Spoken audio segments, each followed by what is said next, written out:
Hello, everybody. It is Monday, May 13th, 2024. Welcome to episode 89 of the Old Mage MTG podcast. Thank you so much for joining us. They said we couldn't do it, but we did it. They said we'd never return, but we are back again for more casual cardboard conversation. Today, we're going to casually converse about an old deck with a terrible name, but it's the style of deck that I enjoy playing. It's very creature-focused. The creatures are backed up with removal, direct damage to clear the way. The deck is called Three Deuce. Alex, what do you think of when you hear the name Three Deuce? Because maybe it's just me. I don't know. I can't stop thinking about just shits, like three shits. I hear Three Deuce, I think three shits. So maybe it's just my I figured you were brain. going to say that, but I didn't want to be the first one to say it. But is that what you think? This is why I think it's a Maybe. terrible I mean, name. it also sounds like it might be some sort of like, I don't know. I'm going to tell you why I think it's named Three Deuce too. And, they could have come up with other names. Maybe I'm wrong. If I'm wrong about why it's named Three Deuce, Kind of reminds me of somebody when people please tell me. give you their like area codes from where they're from, or like what street they're from or block or something. Maybe Okay, that's kind that of would what be sweet. If the guy who first played Three Deuce was here's from area code 32nd like Street. 222 or something, I'd be like, Oh, yeah. okay, I'm okay with that. But before we get started with Three Deuce, I want to thank our sponsor for today's episode. We're again sponsored by Sengir Diagnostics. Founded in 1545 by Baron Sengir, nearly 5 centuries later, Sengir Diagnostics is still the leading name in medical diagnostic technology on the plane of Dominaria. Sengir Diagnostics, where science meets care. I also want to remind everyone that we have a TCG player affiliate link. You can find it in the description below. Click the link, buy your cardboard. We get a percentage of your purchase price at no extra cost to you. We made $1 last week, Alex. That is much appreciated. That's $1 more Right than out I of the ever thought pocket we'd of make. TCG player themselves, the millionaire Rory, card barons. Roaring Kitty has come back to the interwebs. AMC's pumping, GME's pumping, GameStop's pumping. I'm convinced I can turn that $1 into $1,000. So click that TCG affiliate link. I collect that percentage. I'm at 1,000x that percentage. Anyways, that's it. That's it for our shilling, for our sponsors. Oh, I want to say one more thing, actually. Last week I said, if you, loyal listener out there, have a TCG affiliate link, somebody who listens to this podcast has to have a TCG affiliate link. Send me your TCG affiliate link on Twitter. DM me at Old Mage MTG on Twitter. I make a monthly purchase at the beginning of every month. I buy a few cards for some decks. I want to click people's affiliate links. Send me your affiliate links. Anyways, that's all I had to say about that. It's good community participation by you, Steve. Thank you. Segment 1 is all about Three Deuce. That's what we're going to talk about today in segment 1. That's going to be what most of the show is. I'm trying to learn as much as possible about older decks that were popular initially back in the pre-modern era, mid-90s to early 2000s. One deck I came across recently is Three Deuce, despite its silly name. I really enjoy the deck. It was an influential extended deck from around the turn of the millennium. So like in year 2000, year 2001, in the year 2000, in the year 2000. It's full of low casting cost creatures. So it's a bit of a zoo deck. A lot of these creatures are utility creatures, so they have cool little special abilities. And then it has a lot of efficient removal and burn. The ideas, play low casting cost creatures out on curve, use your other spells to clear the way, attack with those creatures. I read a little bit about the deck in this article from Star City Games. It's an old Star City Games article called 10 Extended Decks to Beat, Part 1, Stompy and Three Deuce. It's written by Dave Medish. This was published November 2nd in the year 2000. first part of the article is about Stompy and a Stompy deck that he's building or Stompy decks that he's seeing. Second part is about Three Deuce. This deck has a special place in Dave's heart because he qualified for his first and still only top 8 at a qualifier with it. He describes Three Deuce as essentially a green, red, white beatdown deck with some control elements.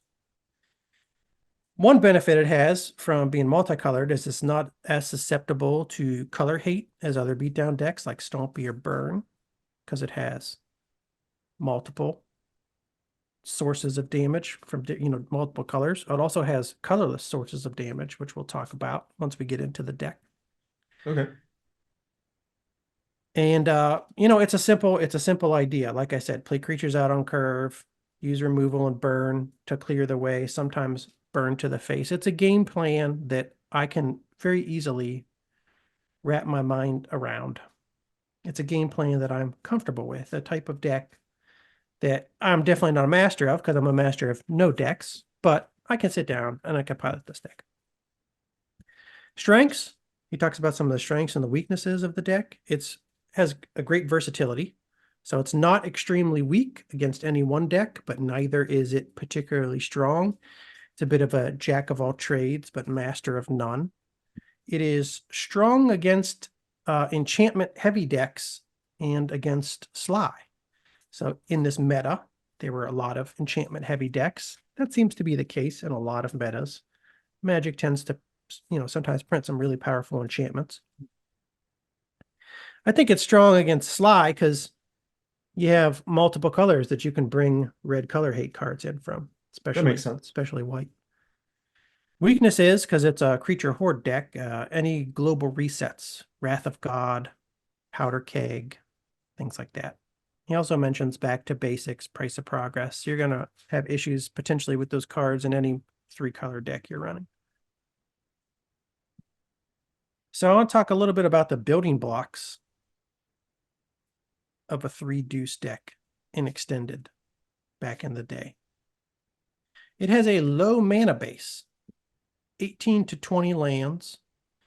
There are dual lands in the decks that I'm going to show you because this is Extended format. They often run land grants because they have few lands. These help you hit your land drops. They also allow you to fetch those duels. And they tend to run some Mirage fetch lands. So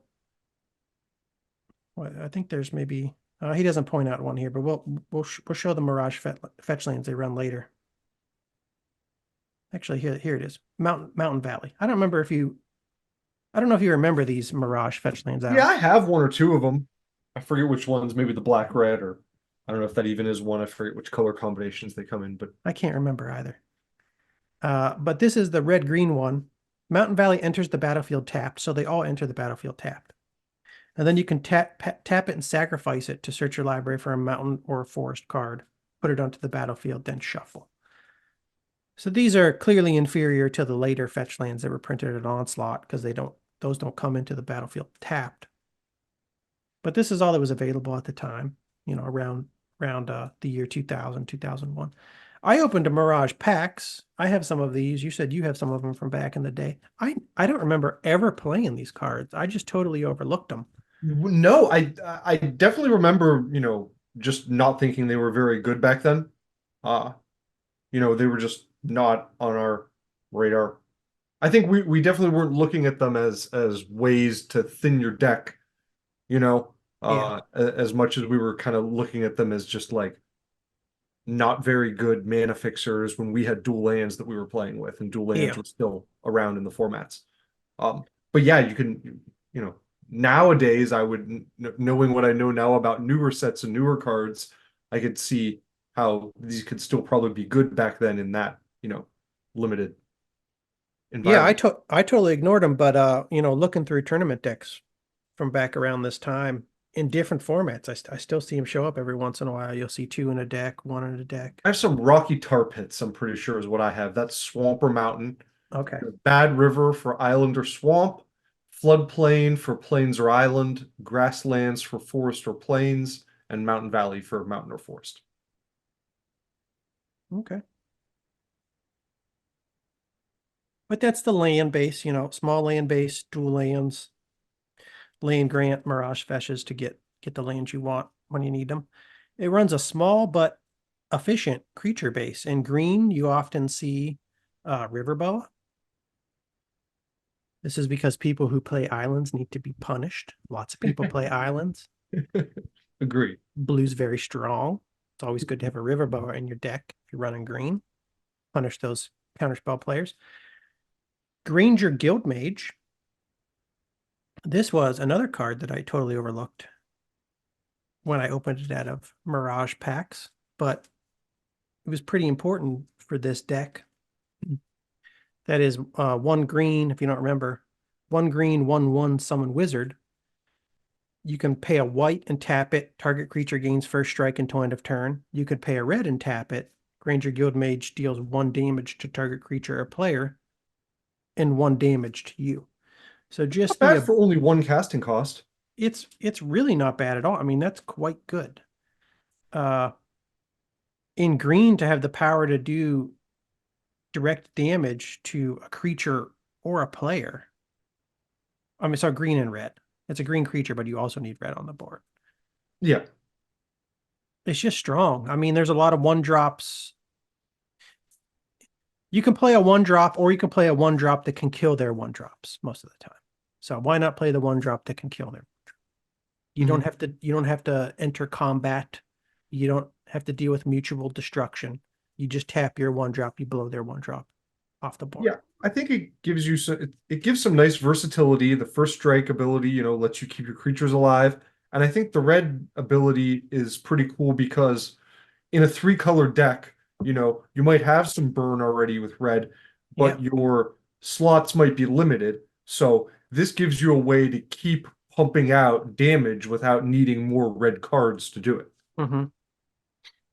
I like the fact too that you can use it additively. Like, you're running a low casting cost creature zoo deck. A lot of the creatures don't have, real high power toughness stats. You're dealing with 1/1s, 2/2s, 3/3s, maybe.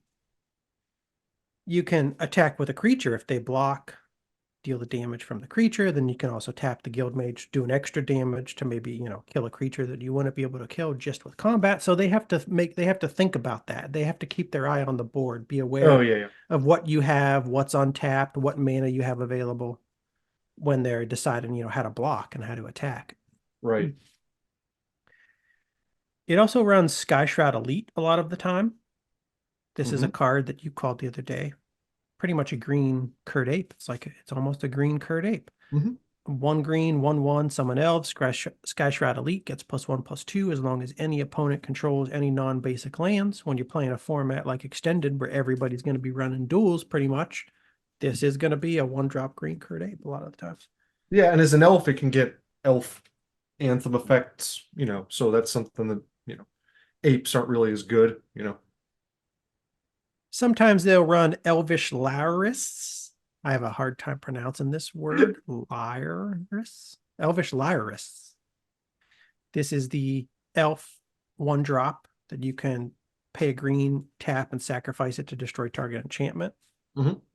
This is going to be a meta call, whether or not you want to put in 4 Granger Guildmages, or 2 Lyrists and 2 Guildmages, or 4 Lyrists. How do you pronounce Lyrists, Alex? Lyrist, I think. Lyrists. I want to say lyrist because that's so do I. But it's the instrument is a lyre, right? I know. Yes. It just doesn't sound right coming out of my mouth. And then you often see Call of the Herd. Just a great little creature card. It's a spell, not really a creature, but you can get 2 creatures out of it. I don't know if he had it in his deck that he put together up here. I'm not seeing it Call of the Herd, but it's a common card that I see. Now, he went with Mirri Cat Warrior, which is another 3-drop you can play, especially if you're worried about stasis. And you know what? In the decks we're going to talk about today, I don't think there were stasis decks in the top 8, but I was reading some old tournament reports that I found on random websites, people playing Three Deuce. There was one in particular, this guy, throughout the tournament, he came across 4 different stasis decks. So it must have also been pretty popular at the time. So it's nice to have a Mirri Cat Warrior main deck, or at least sideboard, to bring it against stasis. So those are the green creatures that you often see. In red, you often see Mog Fanatic. Great card, even greater back then when damage was on the stack. Dwarven Miner. A lesser known card. One of the sexiest dwarves in Magic the Gathering.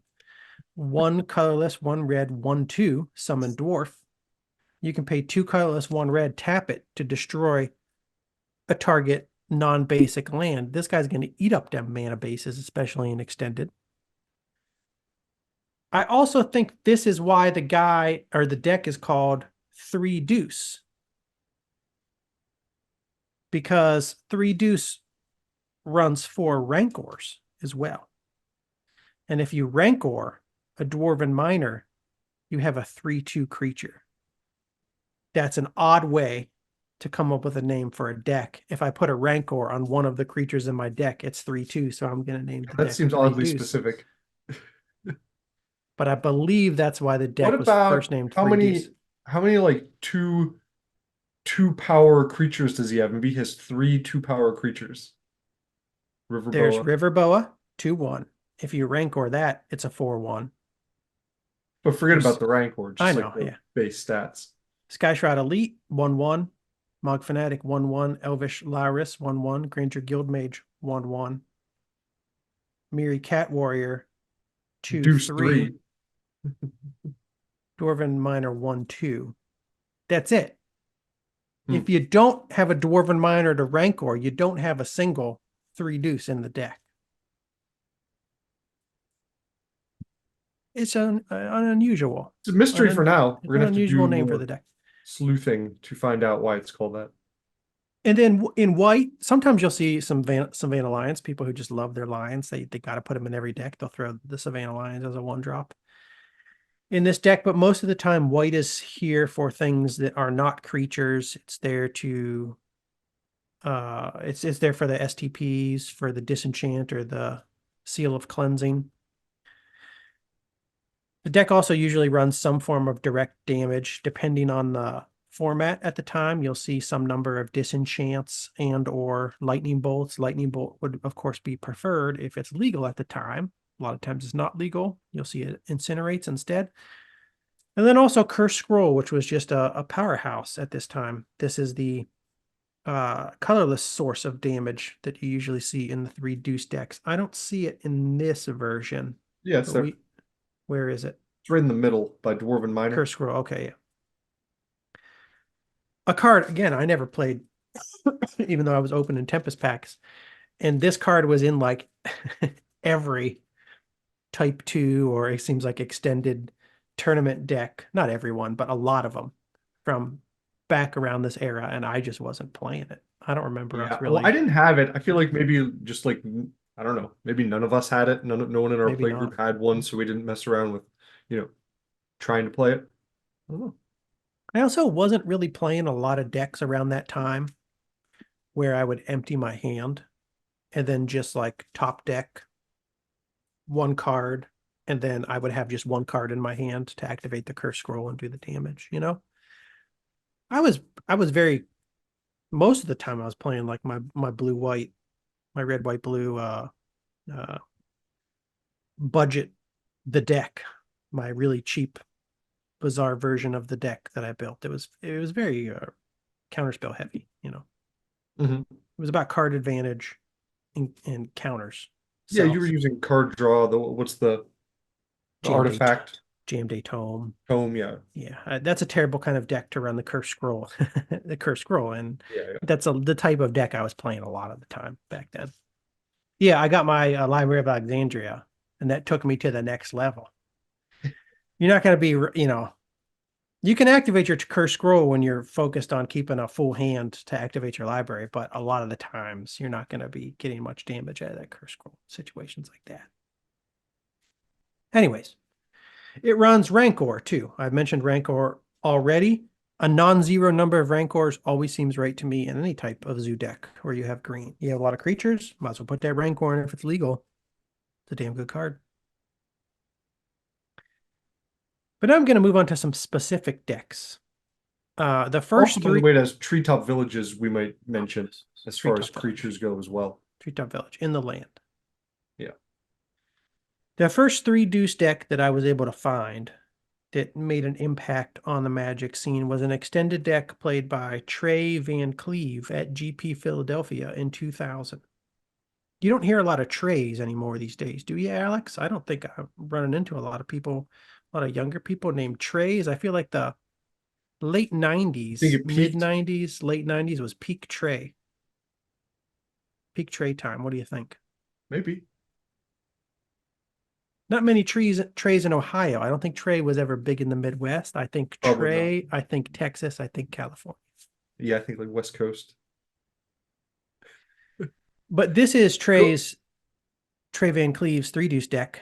What were you going to say, Alex? Oh, I was just gonna say about the last version of the deck we saw, and I think it applies to this as well. Like one thing that I'd kind of like to have in here would be some way to get some of my creatures back. If they're like board wiping or using a lot of removal, something to shuffle them back in. Guy's blessing, or even if it just shuffles them back in instead of putting them back into your hand. Uh, that might be kind of nice. It wouldn't be bad for the sideboard. Yeah, if you come up against a deck that's playing a lot of wipes, that is a weakness of the deck. The creature package that Trey Van Cleve brought to Philadelphia in the year 2000. His goal was to beat you down with 4 Mog Fanatics, 4 Boas, 4 Sky Shroud Elites. I like this 4 of package right here. And then he went heavy utility with 2 Miners, 2 Elvish Lyris. This is to punish their greedy mana bases, to destroy their enchantments. Fancy enchantments. Sorceries, instants, artifacts, and enchantments. I'm just kind of lumping all the others together. Instants, you have your red direct damage, your white removal. Curse Scroll is your only artifact for direct damage, also removal. And then Rancor, because you have to run Rancor in a zoo deck. 4 4 curse scrolls, though. Rancors. 4 Curse Scrolls, 4 Rancors. The Curse Scroll, I got to start just playing Curse Scroll. I'm just going to start throwing Curse Scroll. I'm going to make decks like this. I'm going to just play Curse Scroll. Because I never played it I back in mean, the day. I want to play it. I want to get an idea of how good this it is a is. good deck for it, though. I mean, you're emptying your hand out pretty fast, I'm sure. I got to start emptying my hand. I got to start activating Curse Scrolls. I should have been doing it 24 fucking years ago. I'm way behind, but it's never too late to start. I want to try out Scroll Rack, You could do going that too. going in the opposite direction. You missed your opportunity to run Scroll Rack plus land tax in Premodern, but you can't do Yeah. it in middle school still. I think there are people in your area that play some middle school. I've definitely seen people in Ohio advertising middle school nights, middle school tournaments. I think I might have seen something up in Lakewood, Ohio, Okay. which is a bit of a drive for me, but not that much, not too far. You mentioned the Treetop Village, Alex. I was going to say, I have here in the notes, lands. Notice the Treetop Village. So the lands are just, duels. I love this trio of duels, by the way, together in a deck. I just love looking at a plateau next to a Yeah, they look savannah, good next to a together. taiga. Looks so pretty. Wastelands, because they're great. And then Treetop Village. I like the idea of strapping a Rancor to an animated Treetop Village. I've never done that before, but I should start doing that as well. Those are 2 things I should be doing, playing more Curse Scrolls, Rancor, and Treetop Villages. That's great, really. You got a 5/3 trampler. Uh-huh. It just comes back to you. Yeah, you got to keep playing it again. And yeah, it costs you 3 mana to do that because you got to activate for 2 and then play 1 with the Rancor. But this type of deck, you're emptying your hand. If you have lands out and you need to feed them into something, why not feed your mana into activating your Treetop Village, Rancor in it, going through for 5 damage? That's great. Yeah, it turns that 3/3 into more of a threat. So this was I think the original Three Deuce deck that really placed well in a major tournament. At least it's the earliest one that I could find. And it had Dwarven Miner. It had the actual Three Deuce, the Rancored Dwarven Miner.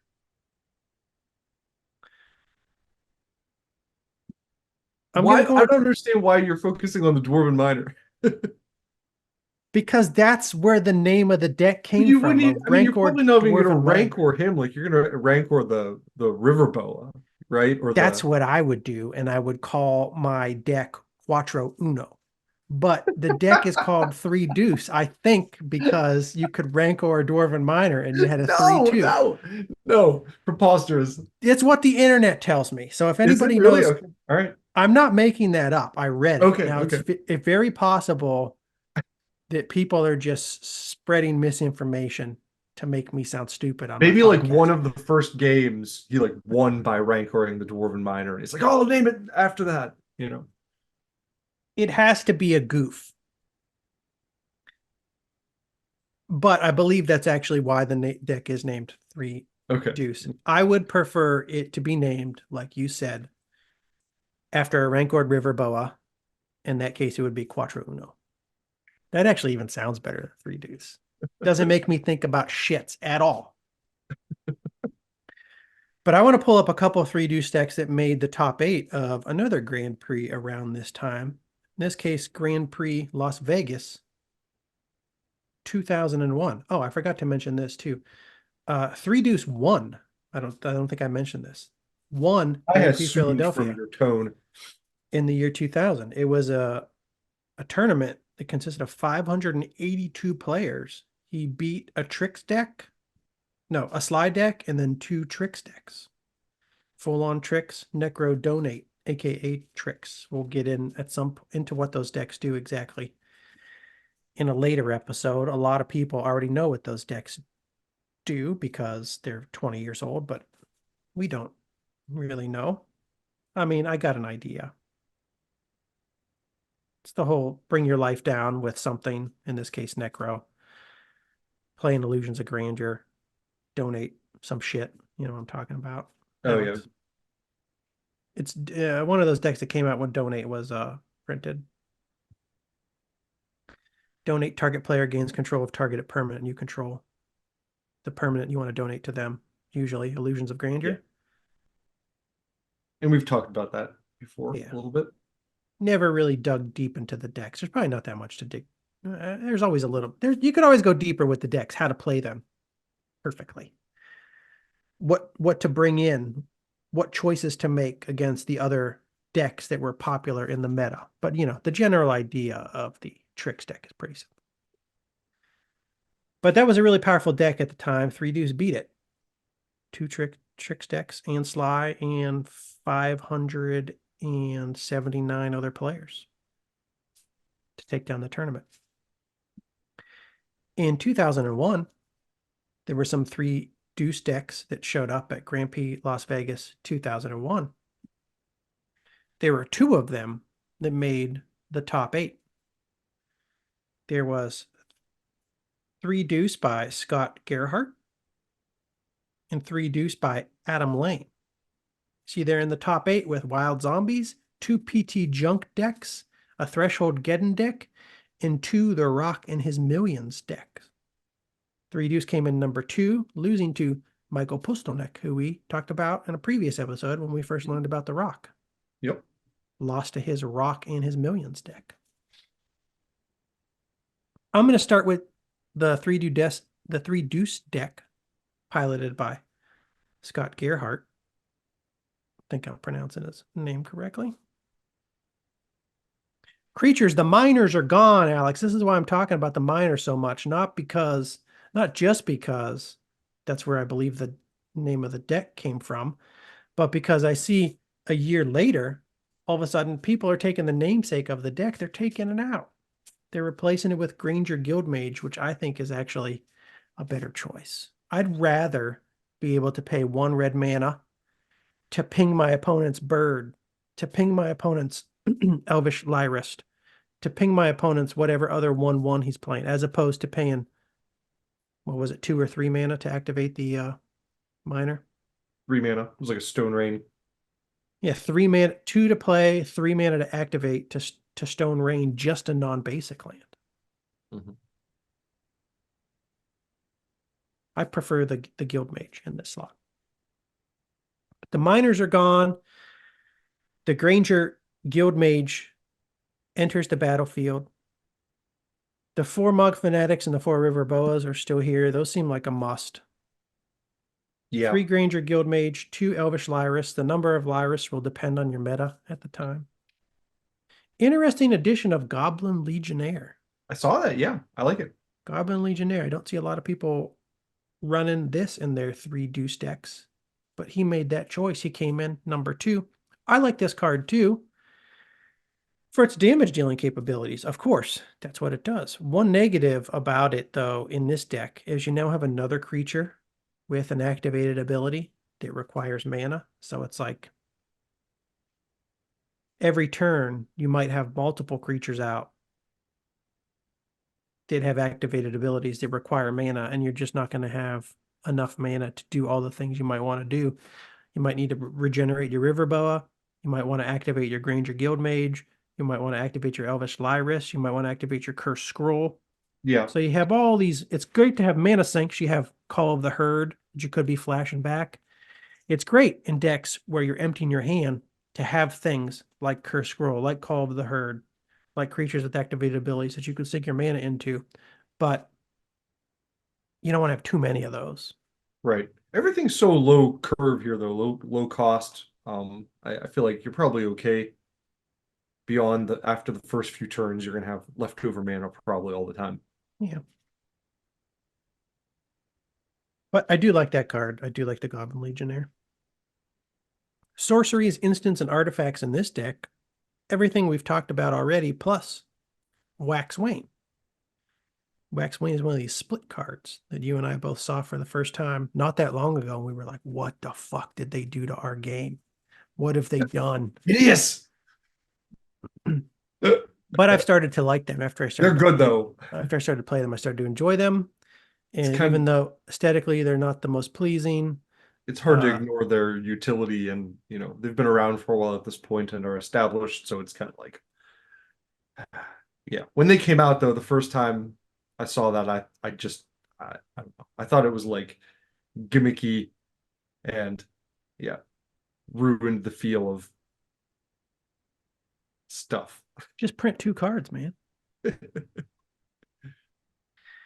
But I do like Wax Wayne. I've never cast a Wax Wayne, but I got to start. Just like I got to start activating some Curse Scrolls, I think I got to start casting some Wax Waynes. I think the best way for me to start doing all these things is just to build a 3 Deuce deck and play it against you. Okay. It's great, of course, for when the meta is enchantment heavy. I like that you get to keep 2/3 of a giant growth and still have the ability to cast 1/2 of a disenchant. Yeah, That seems that makes like really great. very versatile. Yeah. The versatility is incredible. Yeah. One neat thing they possibly could have done with the cards like this was make them 2 different cards, like Wax and Wayne as 2 separate cards, but have them like give them a special ability where like if you cast one, you could like tutor for the other, or like bring the other one back from your graveyard, or you know, something like that, so that they like work together in synergy as 2 separate cards. I wonder if there's anything like that. I wonder if they've ever made anything like that. I mean, I know there's stuff like that. I just don't know if it's necessarily named that way as like 2 words in a phrase, you know? There are definitely like yeah, there are cards that are like if this goes to the graveyard, then you know, search your library for blah blah blah. There are creatures like For that. another card named this, or I'm thinking of like some of the commanders that have like the companion ability, you know? I don't even know what that is. I've heard people say the word and then I shut my brain off. It lets you play 2 commanders, but they both have to have that like companion ability. So it's like they're just cards that work with each other, kind of. And I think there's some other cards kind of like that that name specific other cards. And like you get a like bonus or a perk for like playing them both together. Okay. Enchantments, Rancor, and Seal of Cleansing. Solid. So yeah, you just play out a quick threat, Rancor it, remove their 4 threats. Rancors. I never know what to do with that. Like, What'd you say? do you need 4 Rancors? Like, I never know like how to make that decision. I think you always go either 4 Rancors or 1 Rancor. Really? That's my hot take. Really? Okay. You go 4 Rancors in any beatdown deck. If you're playing a deck that runs Enlightened Tutor with a utility enchantment package, then you go 1 Rancor. Okay. I'm just saying stuff. But that's what I want to do. Every deck I've put Rancor in, I've run 4 Rancors. I just Really? like it Okay. so much. Yeah. You get so much utility out of it. Oh, it's so great. I mean, I don't deny that it's great. I just wonder if, like you don't want to draw too many of them right off the bat, or like, since it recycles itself, do you end up like having, I don't know, having to put it on stuff that you don't really want, like your Manimals in a different deck than this, obviously, but or like the Elvish Lyrist or something like. I don't remember ever having it in my hand and I not guess you can wanting put it. 2 of them on one creature. You can. I was I'm going to not thinking remind about you. that. I was going to remind you of when I killed you with an 11-4 trampling Llanowar Elf that had an elephant guide on it and multiple Rancors. Yeah, okay, yeah, you can stack them up. So, okay, yeah, Yeah. good point. It's been Rancor has been an obsession of mine since we got back into Magic. We started playing Premodern. I want to play it all the time. It's a perfect expression of what it's so broken. It's a perfect expression of what I feel like on the inside at all times. I've put it into a bunch of decks, but I've usually just put like 2 or 3 in, so I'm gonna have to go back and revisit that now. Yeah, the answer is I guess you put however many you want it. But I just like it so much in all the decks that I've put it in. Well, no, those are good points. I mean, Anyways, sideboard. I wanted to look at the sideboard of this deck too. Land package is pretty much the same, except we see some Bayous here because he runs. What was the black for again? Oh, the black is in the sideboard. okay. Perish. Afraid of other green heavy creature decks. Spectral Links. These might be good things to bring in against Three Deuce in the mirror match. One thing about Three Deuce though is like Perish isn't as good against it because you have creatures of other colors, but I mean it takes out the boas, it takes out the Guildmages, it takes out the Elvish Lyrists, it takes out the Call of the Herd if they're playing. It takes out a lot. Yeah. But it kills yours too. So I don't know. If you're sideboarding it in, maybe when you do that, you also sideboard in some of the Lynxes and take out some green stuff. Yeah. And if you're sideboarding it in, it's probably because they have a deck with some like a bunch of big green creatures, or like, so you know when to play it. Like you can hold your green creatures back at the beginning of the game a little bit until you cast your Perish. You could do that. And I was thinking also maybe you don't bring it in against the mirror match. Maybe there's some other menace like the Terravor running around. I mean, I know Terravor wasn't running around this time, but well, we saw Rock, yeah. Yeah. So yeah, that could be annoying. Your 1/1s can't always trade favorably with their Baloths and their Deranged Hermits and their Blastoderm if they're running Blastoderm again. But Perish, Spectral Links, Pyroblast, more Wayne Wax, Worship is always good in a deck where you have lots of creatures. Those Rock decks might have had Spirit Mongers too, right? Oh yeah, some of them did, yeah. So then, and that's like, that would have been a menace. Black removal on that. So not that they have black removal in here anyways, but I'm just, brainstorming. But the one card that stuck out to me in the sideboard was Hunted Wumpus. This is a card that I just look at. I just want to play. I just want to mess around with it. You don't see Hunted Wumpus very often, but I do like it. It is 3 colors, 1 green, 6/6 beast. When Hunted Wumpus comes into play, each other player may put a creature card from his or her hand into play under his or her control. So like depending on what the meta is like, or you sit down across from somebody, you play game 1, they're playing White Weenie. Yeah. Great sideboard card, yeah. Board in your Hunted Wumpus. You play a 6/6 for 4, and then they get to put out a 1/1 or something. Board in your Hunted Wumpus. Board in the Wumpus. That's a sentence no one can understand if they don't play Magic. That's true for pretty much our entire podcast. I know, I I think know. every once in a while I listen back to it and I'm It's a like, very what are we odd even sentence. saying? What are we even saying? But Um, the Hunt the Wumpus is cool. yeah, this is giving me some ideas looking at it just right off the bat. I've seen it before, but I never really thought about it.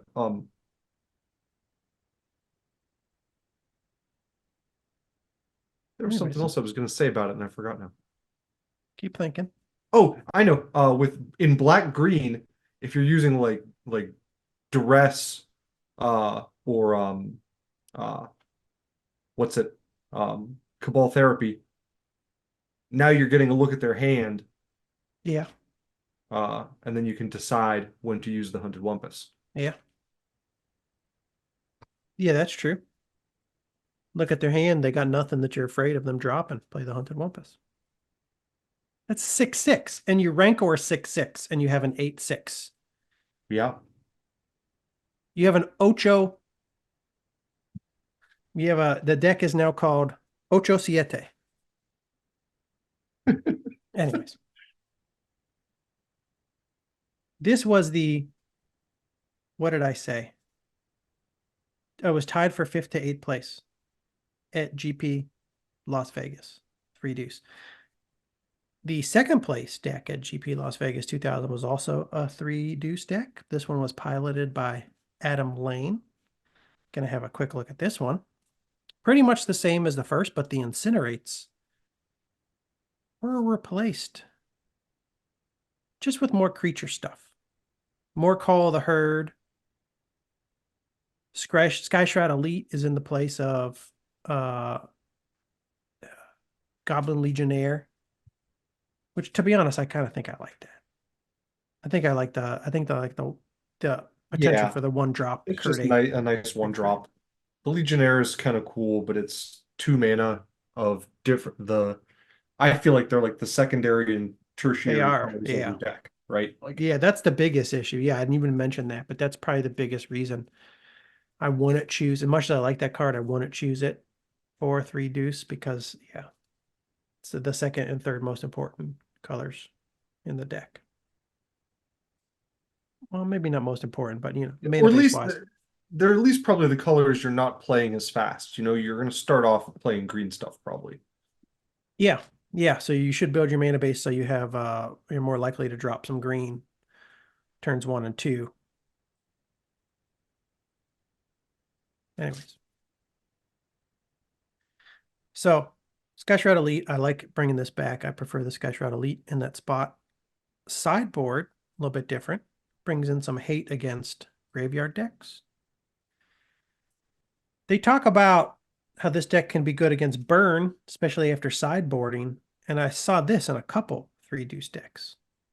It doesn't seem like the best card to bring in against Sly or burn. It is Sanctimony, 1 colorless, 1 white. It's an uncommon from Urza's Destiny. Whenever one of your opponents taps a mountain for mana, you may gain 1 life. So it's good. What would I want to run instead? What is still available to you in this format? Well, they're running cards from Tempest, so you could run Warmth. How does Warmth compare to Sanctimony? Warmth was from Tempest and reprinted in some other sets too. Warmth is the same casting cost, 1 colorless, 1 red. Enchantment. Whenever target opponent successfully casts a red spell, gain 2 life. So, actually, I'm not sure which one would work out to be better I more like often. Sanctimony more, I think, just going Okay. head to head against. Yeah. I'm just thinking if they send a lightning bolt your way, Warmth is better than Sanctimony. But I don't think lightning bolt was legal at this time, which is why everybody who runs direct damage here runs Incinerates instead of lightning bolt. If they're incinerating you, then they're equal. And this gives you life. Sanctimony gives you life anytime they're tapping a mana to activate a creature's ability or to cast a creature spell Cast more creatures, yeah. or or anything else. And most of their creature spells, will they Well, be? warmth would also trigger. You'd get the life if they It would be cast a 2. creature. So It would be 2. So actually, I don't know. I don't know which one to choose. But multiple people I saw chose Sanctimony, so maybe it was definitely better at this time. the only thing the big thing I think for me is that if they're tapping out for like a big fireball or something, the warmth doesn't really save your life. That is true. Yeah, and Sanctimony totally neutralizes that. Yeah. It better than that. It gives you life. It totally neutralizes all the X, and then you still get the life for the red before the X. Oh, so like 1 life. Okay. Yeah, Yeah. It's not nothing. it's not nothing.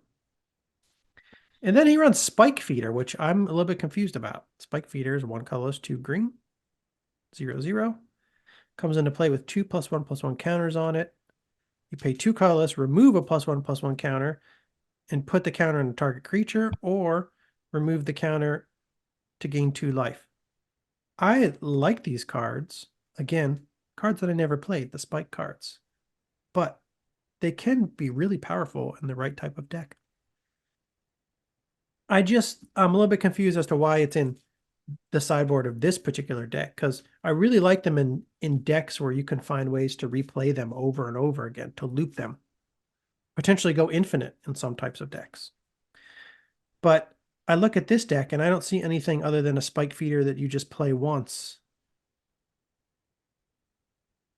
Unless I'm missing something. But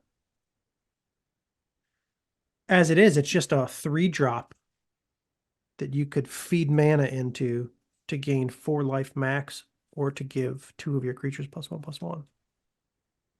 Kind of weird. I'm guessing it's just to give the creatures +1/+1. Yeah, it's kind of. I think I'd rather just play another Wax Wayne. I just don't get it. It seems like I'm surprised to see it in the sideboard. That's all. It doesn't seem like it's definitely not like overly powerful, and I can't think of a specific matchup that you would want to board this in like, for, you know. But what do I know? Yeah, and if there was, there probably wouldn't just be one of them in there. You know what I mean? Yeah. Yeah. Like if it was to specifically screw up some other kind of deck or yeah, mystery. So I don't get it. But those are some example Three Deuce decks from back in the day, and extended. Low casting cost, utility creature package, direct damage, burn, efficient removal. I love it.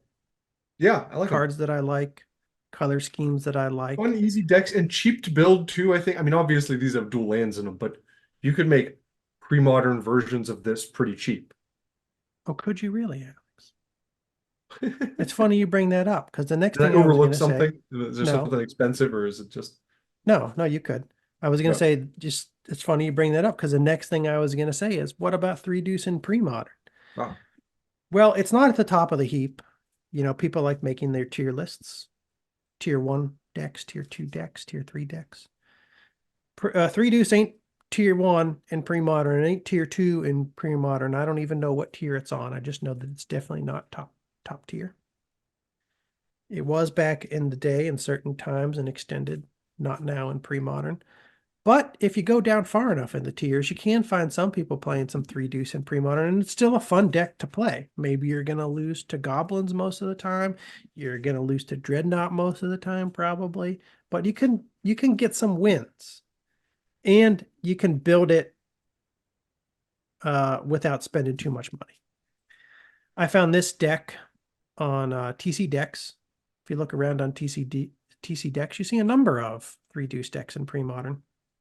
I pulled this one up because this was from the Madrid Premodern League. It was piloted by somebody named Green Lotus. I chose this deck for several reasons. One, because it came in third, and two, because it was piloted by somebody named Green Lotus. I like that. It was played in, did I mention this already? In the Madrid Premodern League. And the principles are the same, but you have some different utility creatures that are available to you now that weren't available back in the 2000, 2001 time period in those other decks we looked at. Granger Guildmage, which was a really big deck in the old Three Deuce decks, or a really big card in the old Three Deuce decks, I don't see when I look through pre-modern Three Deuce. People tend to forego the Granger Guildmage. You often see them going a little bit bigger with creatures than they did back in the day. I will see some Blastoderms or some Ravenous Balos because you have some pretty powerful 4-drops here. So they go a little bit higher on the mana curve to bring in something like a Blastoderm because it's so strong. Often the decks are just converted to straight up red-green beatdown too. Like they still call them Three Deuce. They don't have the white. They don't have the Dwarven Minor and they don't have the white, but they still call them Three Deuce. They're essentially red-green beatdown decks. One of the cool creatures I see show up a lot is Grim Lavamancer. This is obviously a great, if you're looking for low casting cost, strong utility creatures in red and green, you're going to want to bring in the Grim Lavamancer probably. Not available in 2000, 2001, but it is available now for pre-modern. This is another way to deal direct damage, almost like a Cursed Scroll on a stick. You know, not exactly the same, but you tap it, you pay 1 red, you exile 2 cards from your graveyard, deal 2 damage to any target. You often see the Wild Mongrel, too. This is the 1 colorless, 1 green, 2/2 Hound. You can discard a card to give it +1/+1 and becomes the color of your choice until end of turn. Wild Mongrel works really well with the Grim Lavamancer too. You can discard cards to the Mongrel to make it bigger, feed them to the Lavamancer to do direct damage. Okay. There's also better burn options available. You know, in the decks we looked at from 2000, 2001 extended, when they were running burn, they were running incinerate. But of course, pre-modern, you have lightning bolts available to you. So you're going to see 4 lightning bolts. He runs 4 lightning bolts, 1 fire blast, 3 fire bolts. I like the use of the fire bolt as well. That's 1 red to deal 2 damage, but you can flash it back for 5. I'm saying this before I think it through. You could put barbarian rings in this too, right? Barbarian ring is why you wouldn't do that? Barbarian ring gets you can activate it when you get threshold, right? Yeah. And then you sacrifice it, it deals 2 damage to target creature. Yeah. I mean, I don't see why not. It's a perfectly good card for a red-green aggro deck in pre-modern. The reason I said I didn't think it through, because I don't know too much about like when you use Barbarian Ring, like what decks you put it into. Like I've seen it a little bit and I've seen it used well. Ryan was playing it one time, and it got kind of nasty with some Barbarian Rings, but I'm not sure if there's a specific strategy behind it. And I was just thinking about different ways that you could, structure the deck if you're trying to have something that does a little extra direct damage, Yeah. I wouldn't say no. The only thing about Barbarian Rings is it competes with your Grim Lavamancer a little bit because you have I was thinking of it as like instead of kind of But people run Barbarian Ring and Grim Lavamancer sometimes in burn decks, I see too. So I would say 1 Barbarian Ring in here wouldn't be a terrible choice. I mean, if you can sacrifice the Barbarian Ring to use it and then use the Grim Lavamancer to exile it. You just order them correctly. Oh, I coughed into the mic. That's fine. Is it though? We're trying to run a show here, Alex. I'm coughing into the mic. Everyone stop listening already. That's not true, man. Some people listen all the way to the end. I see the analytics. A small percentage, but it still counts. There's still some of them. Non-zero number of Barbarian Rings. I wouldn't hate that. Another direct damage option that they run here is Reckless Abandon. I need to play this card. I'm reminded of this card again. I'm like, why am I not playing this? I feel like I should be playing this in my Fires deck. Why not put in 1 Reckless Abandon? And then on turn 7 or turn 6, if I feel like it, I could Reckless Abandon a Birds of Paradise and deal 4 damage to target creature or player. You know what I'm saying, Alex? Yeah. This would be good in some black decks. Lots of decks.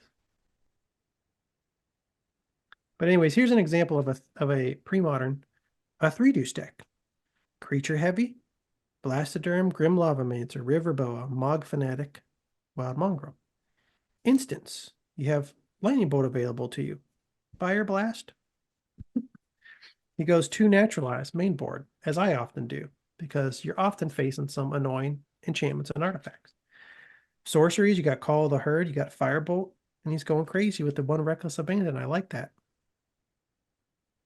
Enchantments, 4 Rancor, of course, and then 2 Sylvan.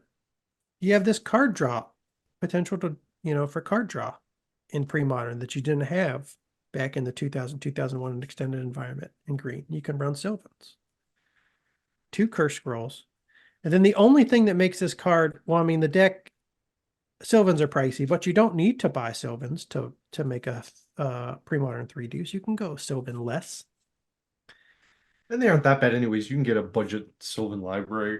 Just pick one of the less expensive ones.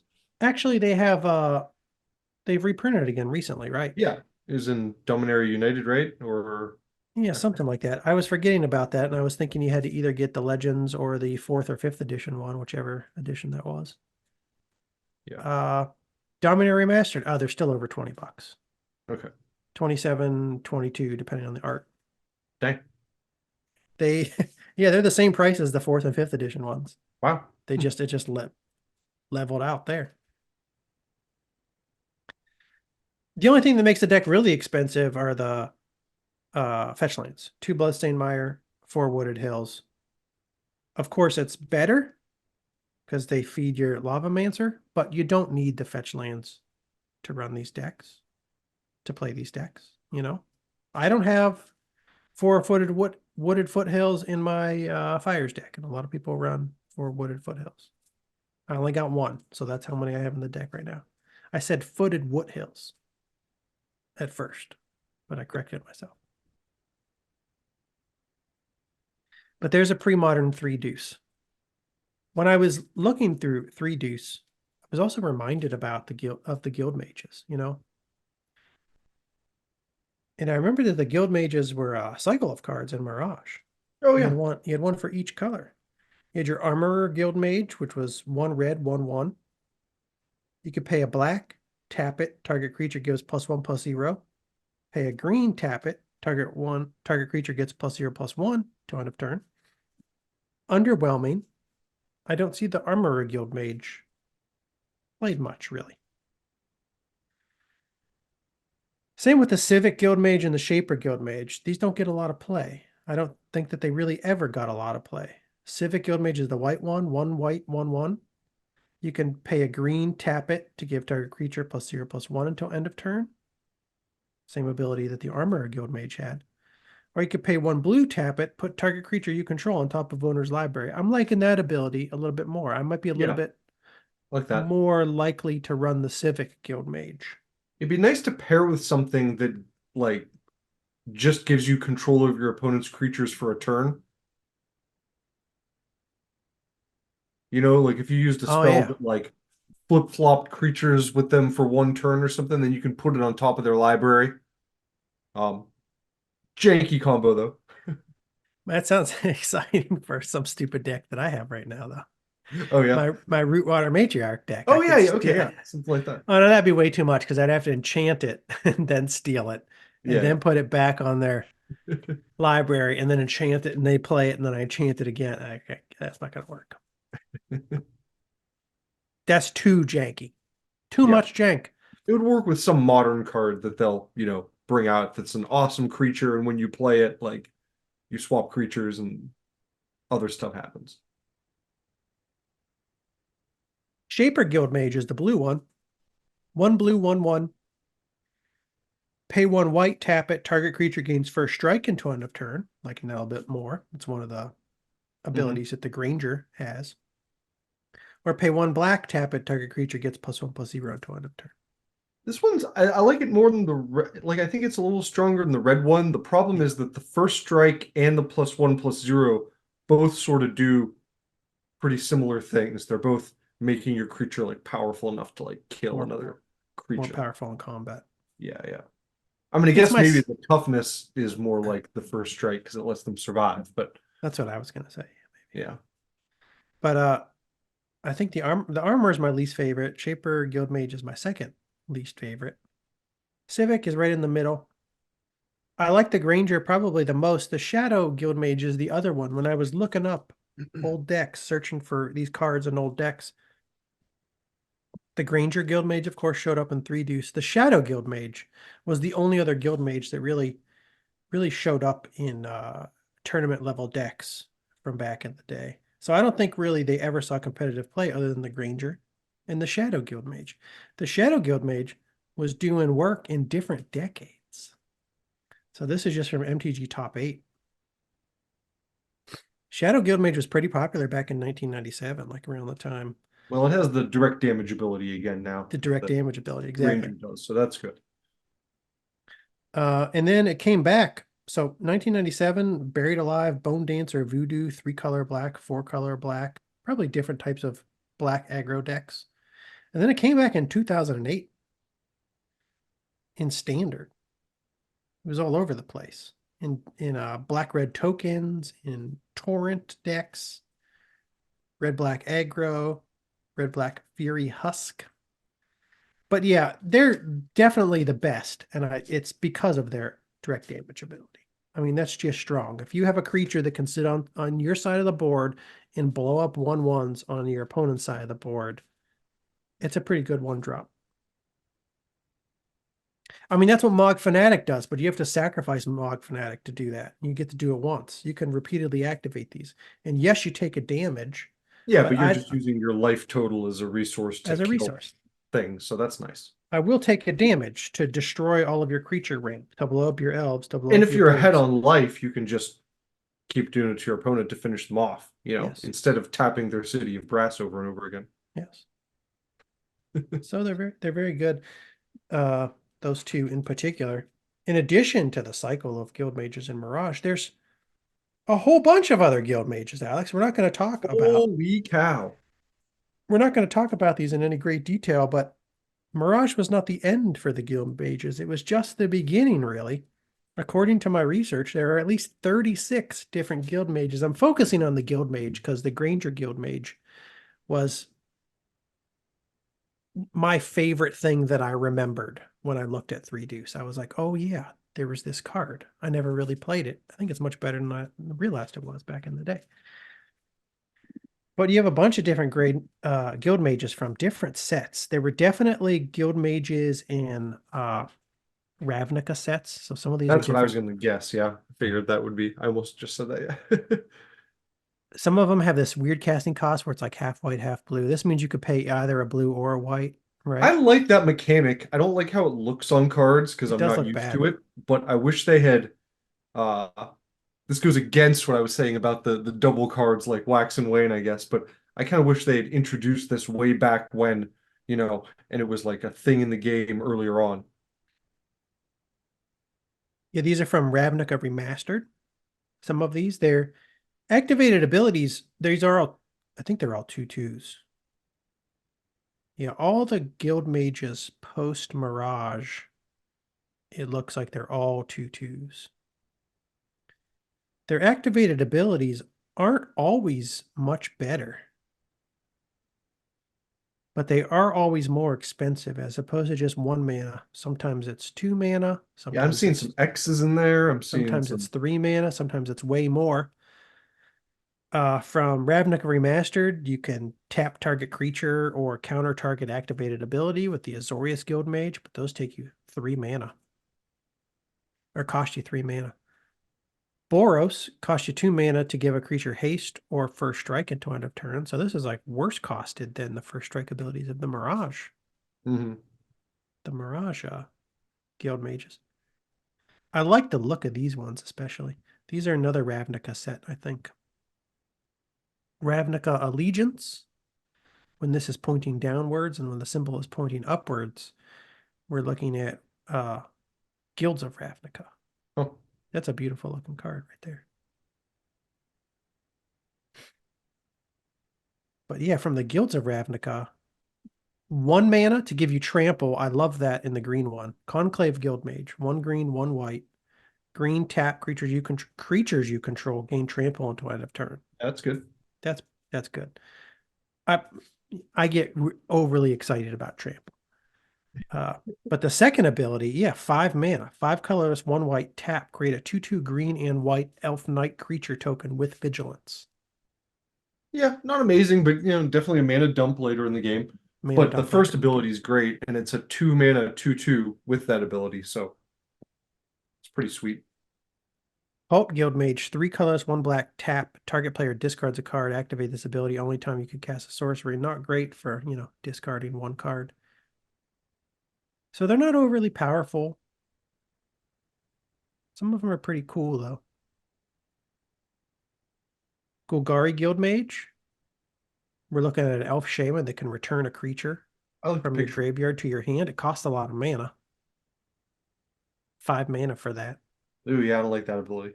4 colorless, 1 green to put a 1/1 counter on target creature. That's a bit Yeah, much. I don't like that. When I was looking at these, I was a little bit surprised that you know, with the amount of power creep that has happened in the game, I was expecting them to all be like way better than the Mirage Guild mages, but they definitely did not do that. Still have to have some bad cards. Yeah. Golgari Guild Mage, by the way, same with Demir Guild Mage from, you see this The C symbol, clue? Ravnica Clue Edition. I don't love that. No. I think I never play a card that's from the Clue Edition. Just cause. Okay. Anyways, some new guild mages to dig into here. Lots of cool art on a lot of these. Yeah. Higher activation costs than I was expecting to see.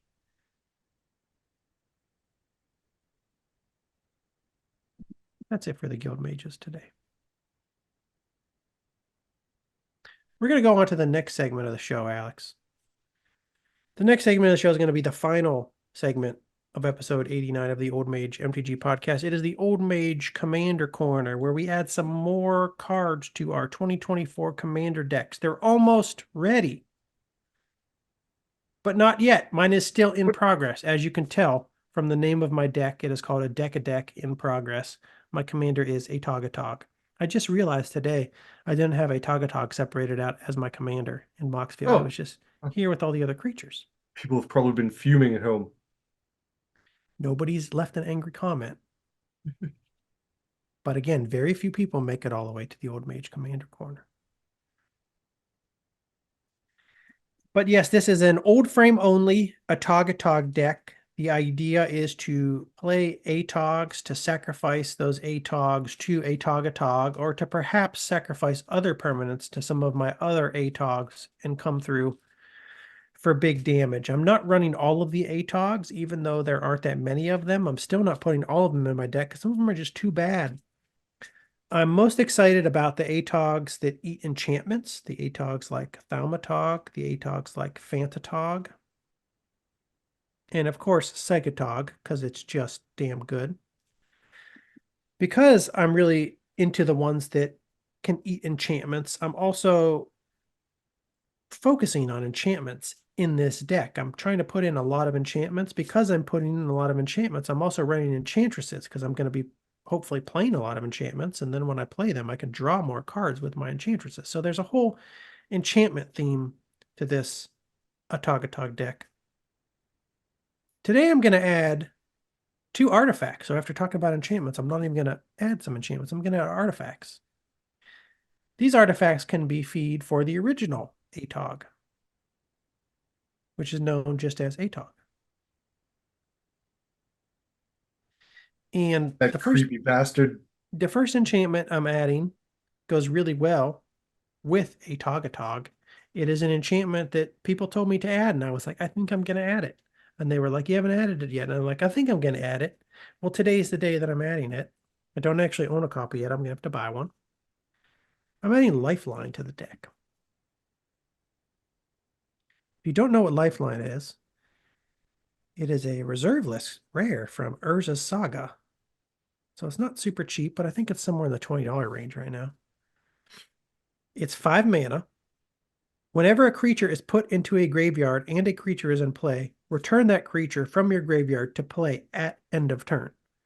So it's good for ATOG, well, ATOG deck specifically, because you can have multiple ATOGs out on the board. You can feed them to your ATOG to pump, you can feed them to your ATOG to pump the ATOG. They go to the graveyard. If Lifeline remains on the board and nobody ruins your plans, the ATOGs that you just fed to ATOG will come back into play. So you can get multiple, you could perform multiple bum rushes with your ATOG. No, okay. Now Lifeline works for everyone though, right? Is that how Yes. that works? Okay. So it could get me into trouble. So it's kind of scary. But I would think that nobody would be able to take advantage of it to the same extent as somebody running an I ATOG agree. deck. You're going to be taking advantage of it, and they're just going to maybe like get a blocker back. Yeah. Yeah. Okay. So Lifeline's going in the deck. If somebody plays something that ruins my plans too, maybe I could like just feed it to my ATOG to get rid of it. And that'll protect you from like a board wipe too, right? Like, hopefully. Well, no, because you have to have a creature. Whenever a creature is put into a graveyard and a creature is in play. okay, so then there wouldn't be any more creatures in play. Okay. Yeah. What happens? I wonder if with timing you could like turn a man land into a creature at the appropriate time after the wipe or during the wipe in response I'd have to to think the wipe. about I feel like you probably couldn't. the time would be somebody cast Wrath of God. Let's just say Wrath of God. And then I activate, let's say I have a Treetop Village, and I activate Treetop Village. Does my Treetop Village then just get wiped out by the Wrath of God? I feel like you would either, you'd probably have to either do it so early that it did get wiped out, or if you did it later, then it wouldn't be in play for the lifeline to take effect, right? Well, wait. But So I don't know for sure. you play Wrath of God. I say, okay, I'm activating Treetop Village. Does the Treetop Village activation go on top of the Wrath of God on the stack, and it becomes a would still creature? die. Yeah, so then when Wrath of God resolves, it's blown off the board, right? Do you think that's how it works? That's how I think. Oh it yeah, works. I do. I just was wondering if there was some like weird, tricky Oh. way you could, I don't know. But I don't think so. If there is, I would have to think about what that weird, tricky way might be. Yeah, I was trying to look at the rulings on Lifeline here. I think my goal is just to counter board wipes if I can. Yeah. This one says the creature comes back even if Lifeline leaves the battlefield after triggering but before it resolves. I guess that's just because like its ability would have gone on the stack, right? Read that again. The creature comes back even if Lifeline leaves the battlefield after triggering but before it resolves. Oh, yeah. So I think that's just their way of saying that the ability goes on the stack. Yeah, the triggered ability goes on the stack. Yeah. Okay. Anyways, sorry for the tangent. There's Lifeline. I'm adding one more artifact. This isn't a great artifact, but I wanted to generate ATOG tokens, and I'm severely limited in my ability to generate ATOG tokens in old frame Magic the Gathering. So I'm running this card. It could be sweet if people just like ignore me for a while and let me build up a bunch of mana. And then also leave me alone for a few turns while I have this on the board, which maybe they might do because I'm just playing ATOGs. Riptide Replicator. Whoa. This card is much cheaper than Lifeline, I believe. I don't see why anybody would be buying it for anything, so I think that it's like $1 or something. I'm typing it into MTG stocks right now. Riptide Replicator is $2.50, actually more expensive than I thought it would be. It's an artifact. Its casting cost of X4. As Riptide Replicator comes into play, choose a color and a creature type. Riptide Replicator comes into play with X charge counters on it. And then you can pay 4 colorless, so this requires a lot of mana and a lot of time. Then you can pay 4 colorless, tap it to put an XX creature token of the chosen color and type into play, where X is the number of charge counters on Riptide Replicator. Okay, so this is like a uh dang it, I lost it. Exactly. Yes. I started looking at a deck that I thought I had in there, but I don't. It's called, find it, Steve. I'll find it. No, I took it out of the deck. That's why I can't find it. But yeah, the idea here is I can't, there's no other way I think to generate ATOG tokens, especially in old frame Magic the Gathering. I can generate an ATOG token here because I can name the creature type. So then I could feed those ATOG tokens to Atog. Now, Atog won't necessarily get super beefy from them unless I feed a bunch of mana into this. If I can like feed 8 mana into this, pump out 4/4 ATOG tokens, then I can sack them to my Atog and give the Atog +4/+4 for every sacrificed ATOG token. That would be sweet, but that's the ideal situation. Nobody's going to let me do that. But I'm hoping they will. I'm hoping they'll be nice to me. Let me do that one day. So I'm putting the Riptide Replicator into the deck. And that's it. That's all I've got for my deck additions today. I didn't add all my land yet. I only have 18 land. How many cards do I have in this deck so far? 18 land and 69 cards in the main deck. And the cost of the deck currently stands at $7,237.78. I will be proxying dual lands. I want to find some nice dual land proxies. I'll spend a couple bucks on a nice dual land proxy. I just don't want to spend $500 on a dual land. I found the card, Steve. Phyrexian Processor was the card I was trying to come up with. Yeah, it does a similar thing, but it doesn't let you create the tokens with a creature type, so they wouldn't be ATOG tokens. I looked at that. And if they're not ATOG tokens, I ain't interested. Yeah, then what's the use? All I could do is sacrifice them to ATOG. Yeah, I remember looking at this.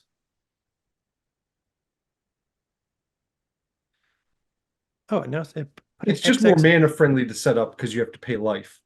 Yeah. But yeah, you wouldn't be able to make ATOG tokens with it. So put an XX black minion creature token onto the battlefield. Is that what it always said? Maybe I could play this. I could create an XX black minion creature token. We're getting real janky here. And then I can change my minions to ATOGs with unnatural selection. There you go. Nobody would expect that. I don't think I'll be doing that, but maybe. I did really wish I could name the creature type of Phyrexian Process. Would have been too good to be true. Yeah, that would have been cool.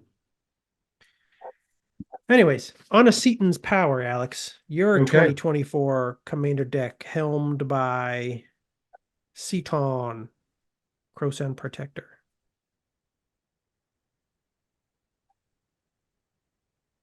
Commander decks. Alex. Seaton's Power 2024. Last modified 7 days ago. And here we go. Here we go. Mono green. For my mono green druid deck today, I'm just going to add a little spattering of various cards. No real theme, but I had been looking at Seedborn Muse, and I'm worried about having too many higher casting cost cards, but it's just really good for this deck. So I love this card. Yeah, I think I'll put it in. It's just going to let me untap all of my mana producing druids on other people's turns. The reprint isn't that expensive. It's like $9. What set was this? Murders in Karlov Manor. It was just reprinted. I forgot about that. Oh. Oh, I also saw this. This was showing up on Twitter That looks recently. cool. People are loving this. This is a brand new secret layer drop. I don't know if it actually came out yet or not, but yeah. I fear this one's not going to be as cheap based on how people are Yeah, reacting to probably it. not. It's nice though. Yeah, it's pretty cool.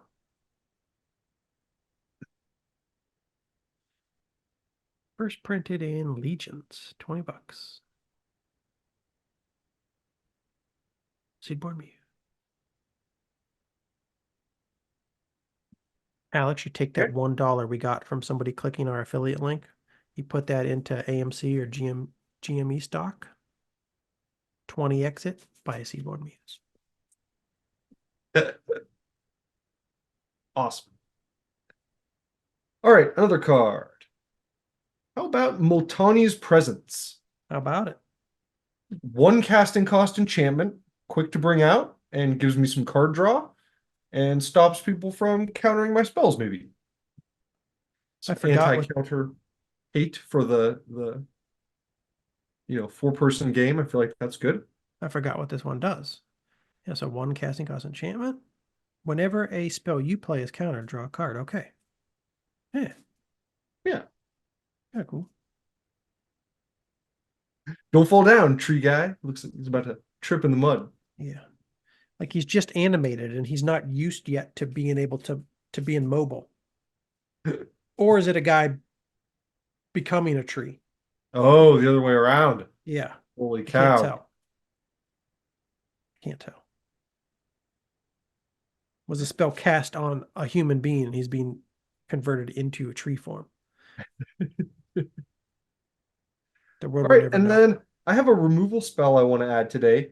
It's a spell I learned about not too long ago. It's called Wing Snare. Third week in a row. Fiona makes an appearance on the show. Third Oh, week in a row. hello. Hoisted. Hoisted. Now what? No, I don't have anywhere to put her. What is this card that you're adding, Alex? Wing Snare. Wing Snare. Wing Snare. What, 2 words? Yeah. I do not know this one at all. It doesn't fit into my theme or anything in particular. It's just a green removal spell. It gets rid of flying Sorcery. creatures. Oh, Destroy target creature with flying for I 1 green, 2 colorless. probably did see this card at some point. I forgot about it. I mentioned it to you. There's a weird laser net Yeah. catching Okay, a yeah. bird. Okay. Parrots hate laser nets. Very weird. There's a different art for it, actually, I think that might be preferable. It's a new card or new art. Wing Snare. I mean, the eighth of this one looks pretty cool. Okay, Oh snare yeah, like a that's the art I drake or like. something. Yeah. I think there's a way to find it in a decent border, maybe the 7th edition one or whatever. Yeah. Um, 8th edition. New frame.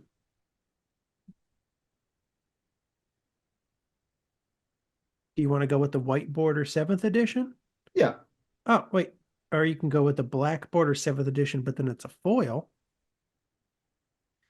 7th edition foils, am I crazy? Aren't they usually real expensive? I know this is an uncommon and nobody They plays are, it, but yeah, it must just be because it's not sought after uncommon. yeah. Which one are you going with? This white border, the 7th edition white border, I guess. 35 cents. And, I could take this card back out, I guess, again. Nope. Another card that's not, doesn't have to be in here, but Yeah, it does. Now it does. It's here. It's here forever. I just like what it does in green. Gets rid of a flying creature, which I might not otherwise be able to deal with. And for I'm 3, always paranoid about flying creatures in crush a green. big baddie out of the sky with it, so that could be cool. Okay. So that's what I'll do today. Okay, that was excellent, Alex. I love those 2 cards. Thanks. Very exciting. Wasn't thinking about that. How many cards? 3 cards. I love those 3 cards. Very exciting. One I knew very well. The other 2 I forgot about. So I was reminded. That brings us to the end of episode 89 of the Old Mage MTG podcast. I almost forgot the name of the show for a second. This is what happens to me. Towards the end of the show, I start to get tired. I need to eat some dinner. I need to head to the grocery store. I love dinner. I need to get some microwave meals, some peanuts, some raw almonds, some vegetables. I've been on a vegetable eating spree lately. Yeah, that's good.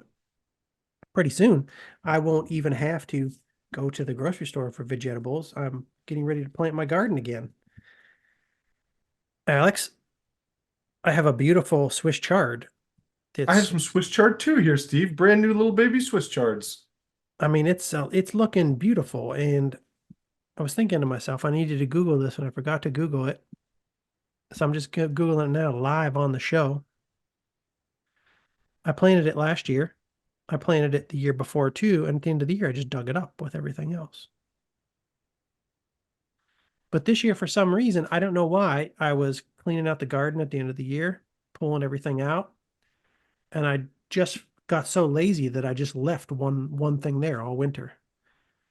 And it was a Swiss chard. And I did not expect it to survive the winter, survive multiple freeze thaws, survive multiple snowstorms, survive spring floods we had in the backyard. And it is flourishing. And Really? I just Googled, Swiss chard is a biennial plant, meaning it has a 2-year life cycle. Oh. It is usually cultivated as an annual in vegetable gardens and harvested in its first season. In its second year, the chard begins to flower and set seed, and its leaves become bitter and unpleasant. Well, that's not at all what my Swiss chard looks like. It has beautiful leaves. There's no flowering, no seed setting. It looks just as good as it did last year. I will have to see if the leaves are bitter and unpalatable. Yeah, let's get into this further. Swiss chard, annual or perennial. Yes, Swiss chard is a useful vegetable because you can enjoy it during its first year, and it's normally winter hardy. Ours survived. What do they say next? Swiss chard is one of, it's very high up on the list of things that have brought me great joy over the last 5 years. I never really ate Swiss chard, but then 4 years ago, I started this garden, and for some reason, I just planted Swiss chard, and it is so good. I can't believe it. And sometimes I just make rice, and I just cut up Swiss chard, saute it with olive oil, garlic, little salt and pep, and I just have like a little bit of rice with a bunch of Swiss chard, and that's a hearty meal, and it makes me feel good. It makes me feel healthy. It tastes good. Ours survived all the earlier heavy frost and snow and is now sprouting again quite happily. So I'm picking the smaller leaves for use in salads, as well as cooking the larger ones. Around April, it starts to go to seed, so you will need to sow fresh seed then. Mine has not started to go to seed, but maybe it will, like towards the end of the month. So maybe I need to go cut those leaves off right now. Take advantage while I can. So yes, my Swiss chard overwintered, and it looks beautiful right now. I need to harvest. I don't know that I've ever had any do that. Have you just left them? I didn't pull this one up for some reason. Yeah, I feel like I probably have gotten rid of them at the end, turned it over, or like raked them out or something. But anyways, I got nothing else to say about Magic the Gathering. I got nothing else to say about Swiss chard. Do you have anything you want to say to listeners before we go, Alex? No, I don't think so. Okay. Maybe thank you. Maybe a little thank you. Not too much to ask. Thank you, listeners, for tuning in, sticking with us to the end of the show. Okay. Talk to you next week. Bye. I ain't gonna do this anymore. That's all from me. Goodbye.